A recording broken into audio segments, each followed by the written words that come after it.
Before we dive into our main topic, I want to make sure that we're all familiar with one little piece of notation. So there's this idea called an absolute value. The absolute value of a number is just the positive version of that number. And the way that we write this is with these vertical bars. So when this is read the absolute value of x, and that's just the positive version of x, whatever x is. So just for example, this here, example 1, we would read this the absolute value of 12. And what's the positive version of 12? Well, the positive version of 12 is already positive, so the positive version of 12 is 12. So the absolute value of 12 is 12. Okay, for a second example, what about the absolute value of negative 27? Well, negative 27 is negative, but that positive version of that is positive 27. So 27. And what about the absolute value of 0? Well, 0 isn't really positive or negative. It's kind of in between.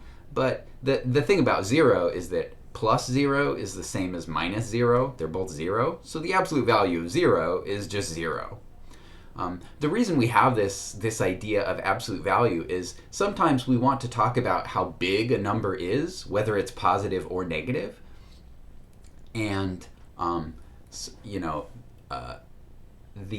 having a sign determines, so what determines how big a number is its absolute value. Whether a number is positive or negative tells you which way it is on the number line from 0. Right, on the number line, right, 0 is in the middle, positive numbers are to the right, negative numbers are to the left. But if what you want to know is how far away you are from 0, well, that's going to be the absolute value of the numbers. So, 4 over here and negative 4 over here, they're the same distance from 0, but they aren't the same number.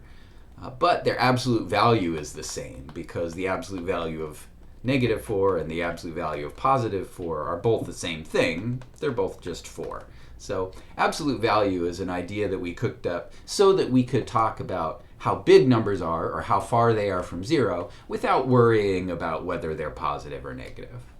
One tricky thing about absolute value is, right, these examples are all pretty simple because these are all just numbers. So the absolute value of a number, if you see a minus sign, just throw away the minus sign and that will give you its absolute value.